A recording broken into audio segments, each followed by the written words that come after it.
안녕하세요. 딸도 말 좀 합시다. 엉거주춤 주춤입니다. 네, 오늘 하루도 잘 지내셨어요? 저도 잘 지내고 있습니다. 엄마를 듣는 시간 15분, 그 뒷이야기 92번째 시간이에요. 많이 왔죠? 오늘은 엄마에게서 처음 듣는 말에 대해서 나눠보려고 합니다. 이날 이제 계속 작년 이맘때쯤 아빠가 와 계셨는데, 한 일주일, 열흘 정도 계셨던 아버지가 이제 병원 결과를 보고 시골로 내려가시는 날이었어요.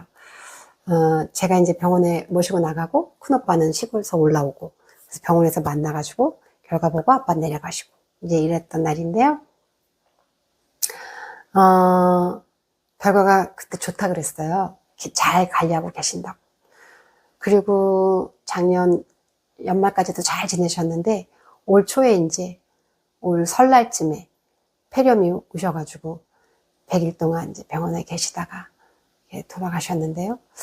이제 그날 이제 아빠, 그때만 해도 아빠가 여기 계셨잖아요.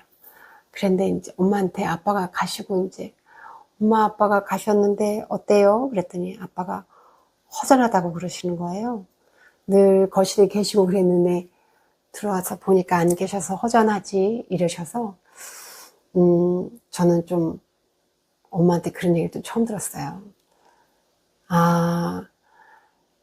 그러니까 이게 사람 말이 이게 전부가 아니구나 이런 생각이 들었거든요. 근데 저도 생전 저는 또 그런 얘기를 안 하다가 그날따라 또 나는 엄마 아빠가 거실에 계시니까 좀 불편하더라 이런 얘기를 한 거예요.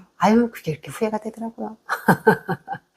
근데 그게 정말 많이 불편하고 그래서 했던 얘기는 아니었고 그런 불편함을 엄마한테 그냥 표시해 보고 싶었어요.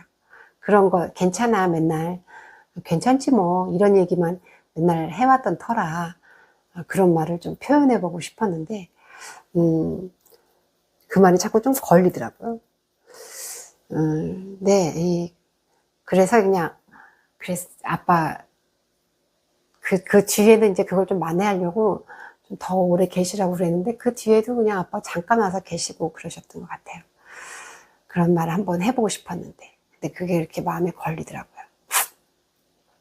그때는 이제 아버지가 올라오시면 길게는 열흘 아니면 일주일 이렇게 이제 있다가 가시곤 하셨거든요. 그때는 조금 아빠가 좀 더 오래 계시고 싶어 하셨던 느낌이었어요. 그런데 이제 제가 확 아빠 더 계셔 이렇게는 안 잡았거든요. 그런 것도 좀 걸리고 그렇게 걸리더라고요. 근데 저번에도 했는데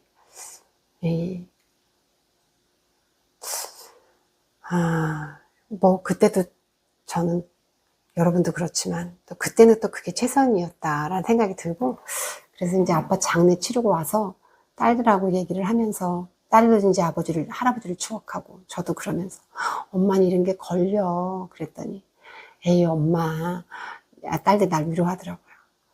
근데 할아버지 더 오래 계셨으면 진짜 불편했을 수도 있어 막 이러면서 할머니가 힘들 수도 있잖아 막 이러면서 서로 막 그랬는데요. 어쨌든 그때 뭘 또 하던 대로 해지 또 안 하던 말 해보느라고 또 그래서 그렇게 후회를 했나 이런 생각이 들더라고요. 그래서 오늘 이렇게 여러분하고 이렇게 얘기를 할 때 이런 이야기 하면서 제 마음에 있는 것도 저도 좀 덜어내고 이러려고 말을 또 꺼내봅니다. 그래서 엄마는 그날 아버지가 안 계셔서 허전하다 이런 얘기를 하셨는데 딸로서는 그 말을 듣는 게 나쁘지 않았어요. 좋더라고요. 그래서 그러니까 엄마가 그런 얘기를 하니까 아마 나도 응석 부리느라고 그런 얘기를 한 것도 같아요. 그래서 정말 두 부부가 사이를 어쨌든 잘 지내는 게 자식들에겐 참 좋은 거다 이런 걸 다시 한번 좀 느끼게 되는데요. 그날은 이제 엄마가 엄마 스트레스를 어떻게 풀어? 그랬더니 엄마는 먹는 걸로 푼다고 그랬다고 좋아도 먹고 슬퍼도 먹고 화가 나도 먹었다고 그렇게 얘기를 하셨어요. 그러면서 스트레스 때문에 먹어서 찌는 살은 빠지지도 않는다고 엄마가 그러셨는데요. 지금은 많이 달라지셨죠. 거의 매일 성당 가시고 일찍 식사 마치시고 또 살도 잘 빼고 잘 유지하고 계셔요. 여전히 다리는 너무 많이 아파하시고 그러는데 그래도 움직일 수 있는 데까지는 움직인다 하시면서 이렇게 움직이고,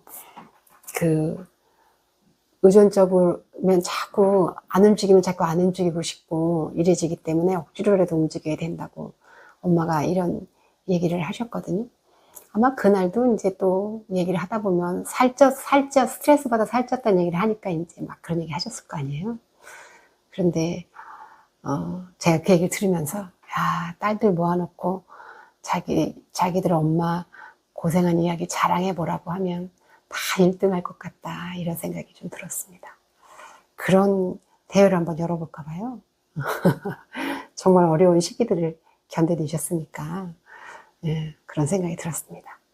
저도 이제 마음에 여유가 생겨서 엄마가 그렇게 고생했던 그런 이야기들을 자랑이라고 들을 만큼의 여유가 생겼다, 이런 생각이 들기도 합니다. 그래서 제가 이제 그런 얘기 이렇게 쭉 불편함 없이 듣다가 아이고 엄마 일주일 동안 아버지 챙기느라고 고생하셨어요, 이렇게 얘기를 했더니 아이고 고생한 거 없다고 엄마가 얘기하시더라고요. 야, 이날 제가 얘기를 들으면서 또 이게 딸도 말 좀 합시다를 하면서 다시 한번 이렇게 되짚으면서 마음에는 있지만 말로 표현하지 않았을 수도 있겠다, 엄마가 아빠에 대한 마음을. 그 마음은 여러 마음인데 그 중에 이제 엄마는 불편했던 것을 표현할 수도 있겠다, 이런 생각이 들더라고요.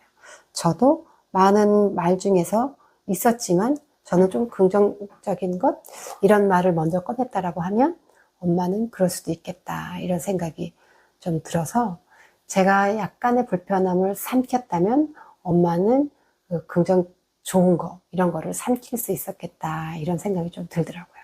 우리가 다 말하고 살지는 않잖아요. 또 그 말의 전부도 아니고. 그런데 아마 엄마는 딸하고 함께 살고 또 사위도 있고 손주들도 있고 이런 거니까 또 우리들이 불편할까봐 엄마가 더 엄마 입장에서는 또 그럴 수 있었겠다, 이런 것들이 좀 돌아봐지는 그런 시간이었습니다. 그래서 딸도 말 좀 합시다에 좀 팁으로 정리를 할게요. 첫 번째, 엄마랑 얘기를 하시게 되면 한번 엄마가 스트레스를 어떻게 푸는지 한번 물어봐 보셔요. 그러면 엄마 상태도 좀 알 수 있고요. 좀 엄마가 이렇게 그런 행동들이 좀 이해가 되기도 하죠. 그래서 물어보시면 좋을 것 같고요.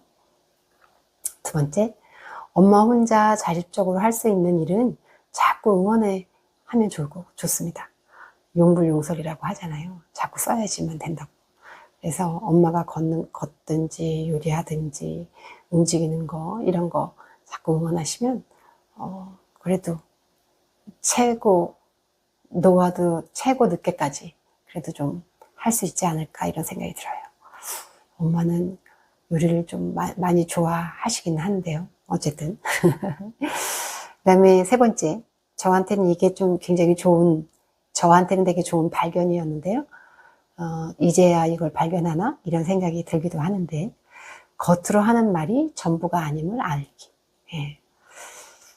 돌이켜보니까 저도 내 속에 있는 마음을 겉으로 다 그대로 표현하지는 않는 것 같아요. 그런 것처럼 엄마도 그럴 수 있다. 그래서 말 하나하나에 히히 비비를 하지 않아도 괜찮겠다, 이런 생각이 대화를 다시 한번 복귀하면서 그런 생각이 들었습니다. 그 다음에 네 번째는 고생한 이야기를 자랑처럼 한번 들어보기. 나와 연결되어 있는 엄마의 이야기이기 때문에 엄마의 고생한 이야기는 마치 내가 엄마를 고생시킨 것 같아서 듣기 싫었던 것은 아닌가? 라는 생각이 들기도 해요. 그런데 그 이야기를 그냥 엄마가 그렇게 잘 살아온 것에 대한 그런 자랑처럼 들으면 저도 듣기 괜찮더라고요. 그래서 찰떡같이 알아들으면 내가 좋다, 이런 생각이 좀 들어서요. 잘 견뎌내셨구나, 이런 마음으로 들으면 듣고 있는 것도 위로가 되기도 하고 그렇더라고요. 그래서 엄마하고의 대화를 잘 이어가셨으면 좋겠다라고 생각하면서 네, 이렇게 오늘 이야기는 마쳐보겠습니다. 제가 어떤 아는 지인이 그래요. 너무 차분해서 나가지 않다고 이러기도 하거든요. 오늘 차분히 여러분에게 말씀드렸습니다. 다음에 만날게요. 안녕.